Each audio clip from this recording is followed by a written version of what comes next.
Hi everyone, welcome to One Stop Mathematical Solution. Today we are going to solve CSIR NET Mathematics June 2012 question paper. First question, question 21. The number of words that can be formed by permuting the letters of mathematics is. So we have to find how many words can be formed from the letter of mathematics. So let us look how to do this question. The number of words that can be formed by permuting the letter of mathematics equal to the number of letters in mathematics factorial divided by the factorial of number of repeated letters. That is, here there are 11 letters in the word mathematics. So 11 factorial divided by m is repeated 2 times. So 2 factorial into a is repeated 2 times. So again 2 factorial into t is repeated 2 times. So 2 factorial. That is how we got this formula. So 11 factorial by 2 factorial into 2 factorial into 2 factorial. So when we calculate this value, we are getting 4989600. So let us look the correct options now. So the correct option is the second one. Next question, question 22. The number of positive divisors of 50,000 is. We have to find how many positive divisors are there for this number. So let us look the concept first of all. So the number of positive divisors of n, where n can be prime factorized as p1 power n1, p2 power n2, etc. up to p1, pk power nk is given by alpha of n, which is equal to 1 plus n1 into 1 plus n2, etc. up to 1 plus nk. So here they are asked the number of positive divisors for 5000. So first of all, prime factorize 50,000. So we'll get 2 power 4 into 5 power 5 and use the concept. So alpha of 50,000 is equal to 1 plus 4 into 1 plus 5. So that is equal to 5 into 6. That is equal to 30. So let us look the correct option now. So the correct option is second one. Next question, question 27. Let M is equal to set of all A1, A2, A3 such that A element of 1, 2, 3, 4, A1 plus A2 plus A3 equal to 6. Then the number of elements in M is. So we have given a set. We have to find how many elements are there in the set. So in this set contains 3 tuples whose sum of the element is 6. So first of all, try to write 3 tuples whose sum of element is 6. Then count the number of 3 tuples in that set. So when we form that, we are getting like this. So M is equal to 114, 141, 411, 123, 132, 213, 231, 312, 321, 222.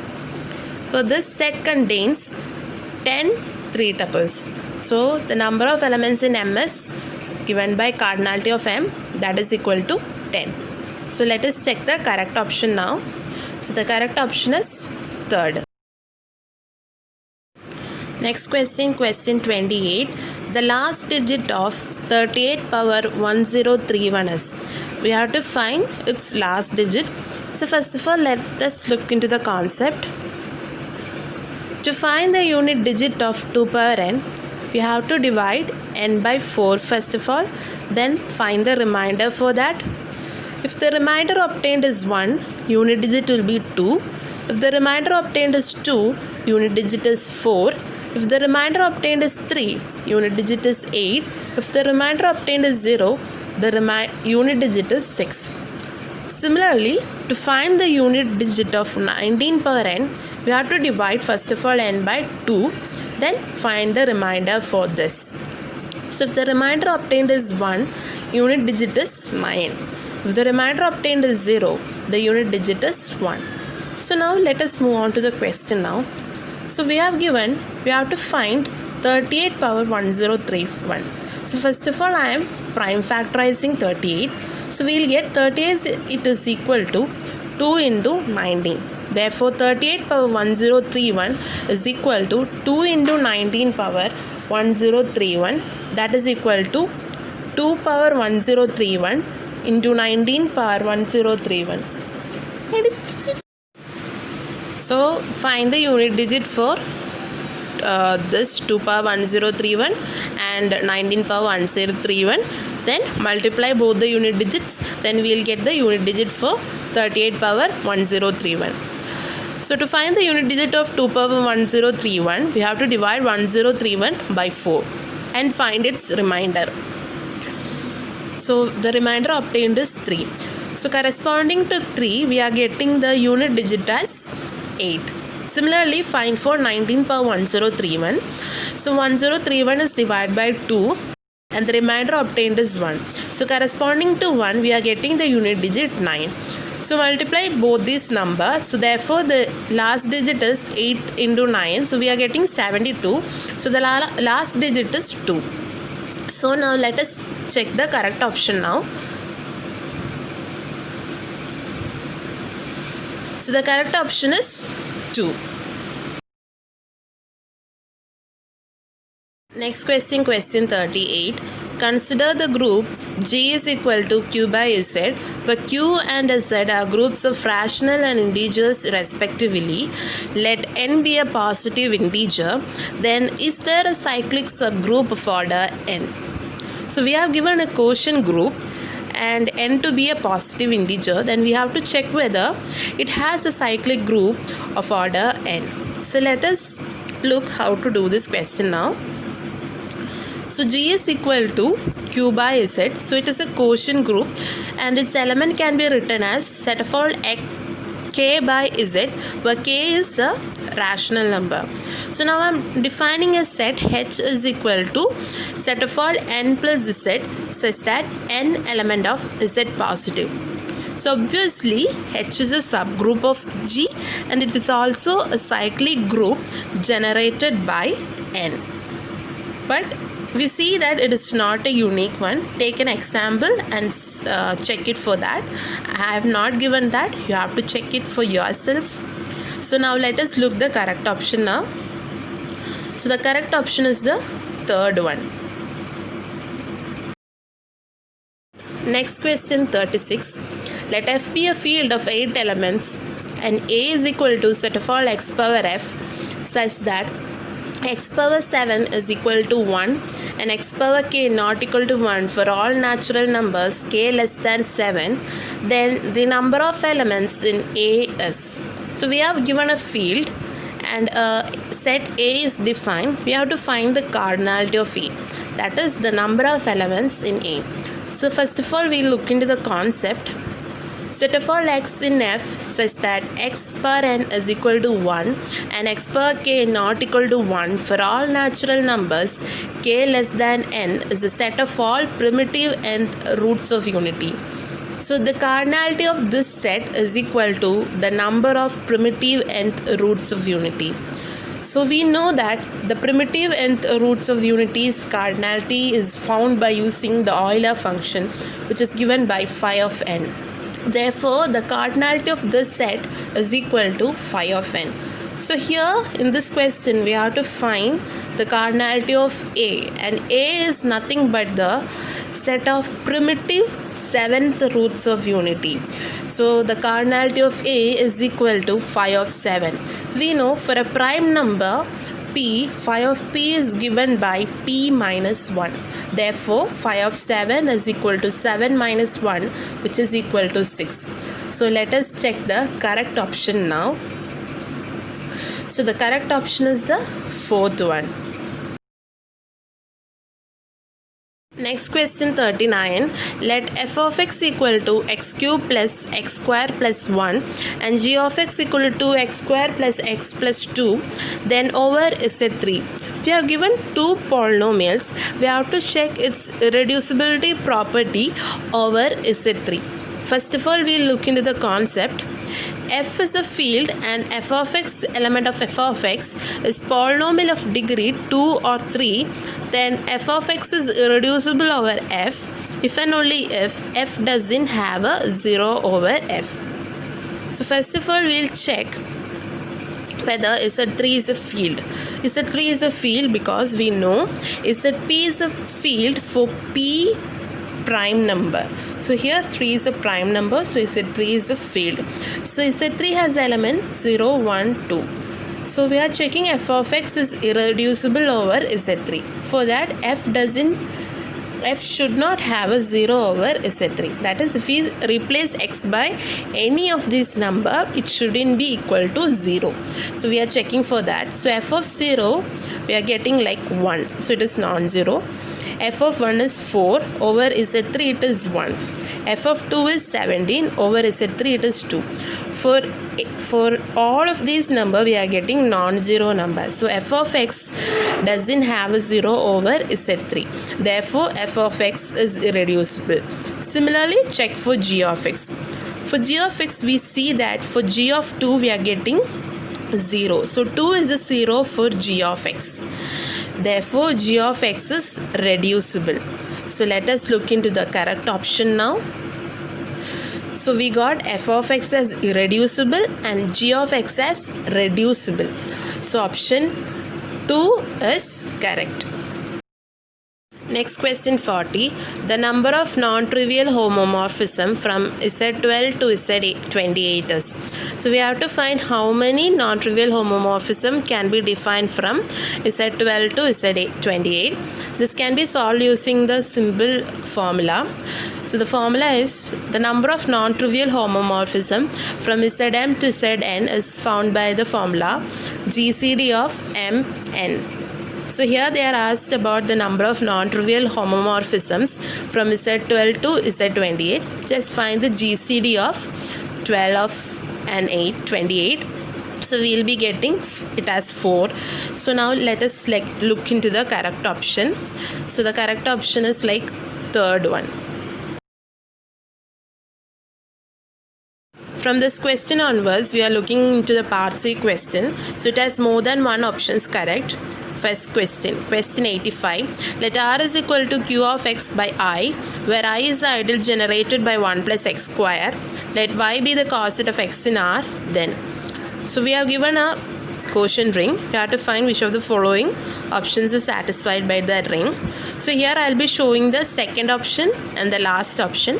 You guys have to check for first and third option. So let us move on to the question now. So the second option is asking about irreducibility property of y square plus y plus 1. So here this is a quadratic equation. I hope you guys know how to find the roots of a quadratic equation. So if ax square plus bx plus c is a quadratic equation, its root is given by x is equal to minus b plus or minus root of b square minus 4ac divided by 2a. So I am using that formula to find the roots of this equation. So y is equal to minus 1 plus or minus root of 1 minus 4 divided by 2. So when we solve this, I am getting like minus 1 plus or minus root 3i by 2. So the roots of this polynomial is like an irrational number. So it is not a element of rational number, that is does not belongs to Q. Therefore, y square plus y plus 1 is irreducible over R, because R is like Q of x by I. So it is a polynomial in Q of x. Similarly, you can show it for first option, that is y square plus 1 and y square minus 1 plus 1 as irreducible over R. So now let us move on to the last option. The last option is like y cube plus y square plus y plus 1. Here I can factorize it because from the first two terms I am taking y square outside. So we'll get like y square into y plus 1 plus y plus 1. So we are getting y plus 1 as common. So I am taking it out. So we'll get like y plus 1 into y square plus 1. So the roots of this term belongs to Q. So it is reducible over R. So let us look to the correct option now. So the correct options are 1, 2 and 3. Next question, question 86. Which of the following option is true? So we have to check which of the options are correct. So in this option, all options are asking about algebraic over rationals. So first of all, we'll look into the concept. Sin m and cos m are algebraic over Q for all rational m. Alpha is algebraic over field f if alpha satisfies a monic polynomial, essentially minimal polynomial over f of x. So the first two options are about sine 7 and cos pi by 70. These two are algebraic over rational because of the concept 1. So for the options 2 and 3, I am using the second concept. So let us look how to do that. So I am taking x to be sine inverse 1. We know sine inverse 1 value is pi by 2. So we will get x is equal to pi by 2, which implies 2x minus pi is equal to 0. So this is the polynomial which the x satisfies. But this polynomial does not belongs to q of x because we are getting pi, which is the irrational number. So we does not get a polynomial over q of x. Therefore, sine inverse 1 is not algebraic over q. Similarly, we can show for the option 4, that is root 2 pi plus root pi. So I am taking that to be x. So I am taking root 2 to this side. So we will get x minus root 2, which is equal to pi. Now I am squaring both sides. So I will get x square minus 2 root x plus 2 is equal to pi. Now I am taking this 2 root x to this side and pi to this side and then squaring again. So we will get like this. So I am now rearranging the terms so that first we will get x power 4, then x square, then the constant terms. So we will get like x power 4 minus x square into 4 plus 2 pi plus 4 minus 4 pi plus pi square is equal to 0. This is also polynomial, but this does not belongs to q of x because the coefficients contain the term pi, which is a irrational number. So root 2 plus root pi is not algebraic over q. So now let us look into the correct options now. So the correct options are 1 and 2. Next question, question 87. Let f of x equal to x cube plus x square plus x plus 1 and g of x equal to x cube plus 1, then in q of x. So we have given two polynomials f of x and g of x. We have to find its GCD and LCM. So let us move on to the question now. So first of all, I am factorizing f of x and g of x if it is possible. So f of x is given to be x cube plus x square plus x plus 1. From the first two terms, I am taking x square outside. So we'll get like x square into x plus 1 plus x plus 1. Now if we see that x plus 1 is common, so I'm taking x plus 1 outside. So finally we'll get like x plus 1 into x square plus 1. Now similarly, g of x is given to be x cube plus 1. So it can be factorized, that is equal to x square minus x plus 1 into x plus 1. So GCD of f of x and g of x is the common terms in both the polynomials, that is equal to x plus 1. And LCM of f of x comma g of x equal to the common terms into the non-common terms. So that is equal to x plus 1 into x square plus 1 into x square minus x plus 1. So if we see that x plus 1 into x square minus x plus 1 is equal to x cube plus 1 from this. So we'll substitute that. So x cube plus 1 into x square plus 1, simplify that. So when we simplify, we are getting final answer as x power 5 plus x cube plus x square plus 1. So these are the GCD and the LCM. So let us look into the correct options now. So we got GCD as x plus 1 and LCM as x power 5 plus x cube plus x square plus 1. So the options 1 and 3 are correct. Next question, question 88. For any group G of order 36 and any subgroup H of G of order 4, we have given a group G and a subgroup H. We have to show which of the following options are true. So first of all, we will look into the concept.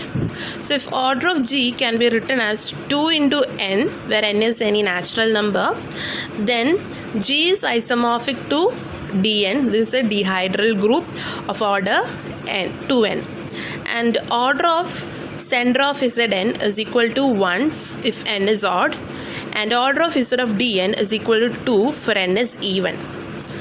And third concept is group of order p square is abelian, where p is prime.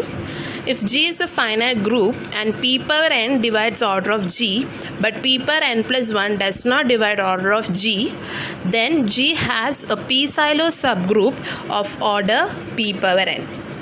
And third Sylow theorem says the number of p-Sylow subgroup is found by this equation, that is np is equal to 1 plus kp, such that 1 plus kp should divide order of G, where k is a natural number. And number of p-Sylow subgroup is unique if and only if p-Sylow subgroup is normal subgroup. So we'll move on to the question now. So we have given order of G to be 36. Now 36 can be written as 2 into 18. Therefore G is isomorphic to dihedral group 18 of order 36. Now since 18 is an even number, order of center of G is equal to 2 by the second concept. Therefore H cannot be a subgroup of Z of G, because order of H is 4. So an subgroup of order 4 cannot be a subset of a subgroup of order 2. This clearly implies H cannot be equal to Z of G. So let us look into the next options.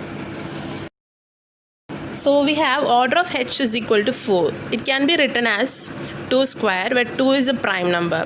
Therefore H is an abelian group from the concept. Now order of G is equal to 36. Now I am prime factorizing it. That is 2 square into 3 square. And order of H is equal to 2 square. Now H is a 2-Sylow subgroup of order 4 because 2 square divides order of G, but 2 cube doesn't divide order of G. Therefore H is a 2-Sylow subgroup of G of order 4. So if I find 2-Sylow subgroup to be unique, then H will be a normal subgroup. So I am finding how many 2-Sylow subgroups are there using the third Sylow theorem.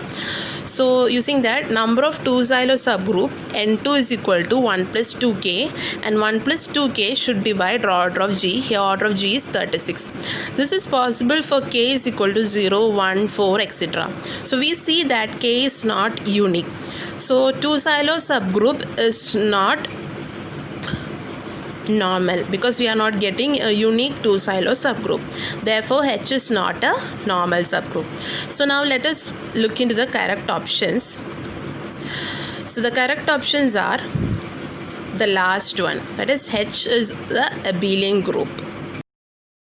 Next question, question 89. Let G denote group S4 cross S3. Then we are given a group, symmetric group. We have to find which of the options are correct.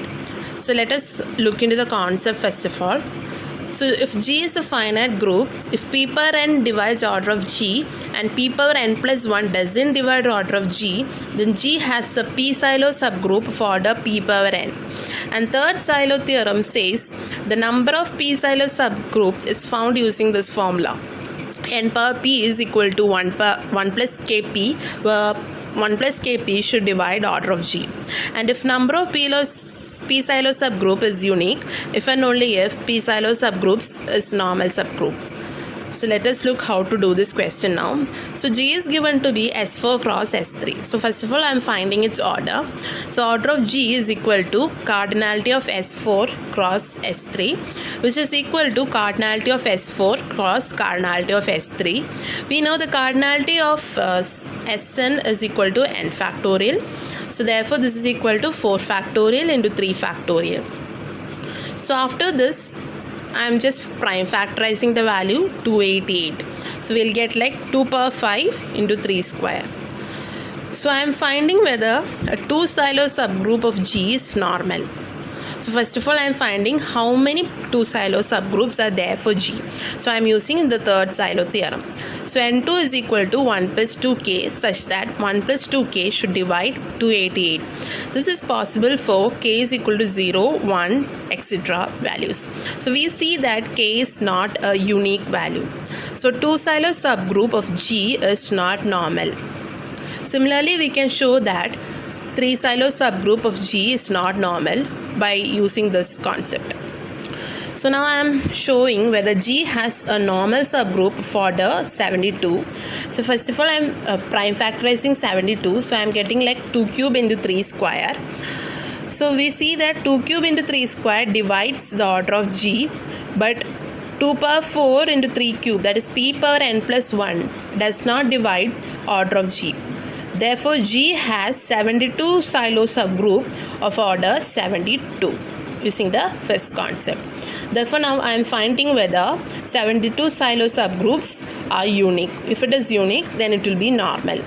So number of 72 silo subgroup is N72 is equal to 1 plus 72k, where 1 plus 72k should divide 288. So this is possible only for k is equal to 0. Therefore, we got k as unique one.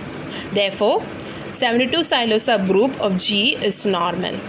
So now let us move on to let us look the correct options now.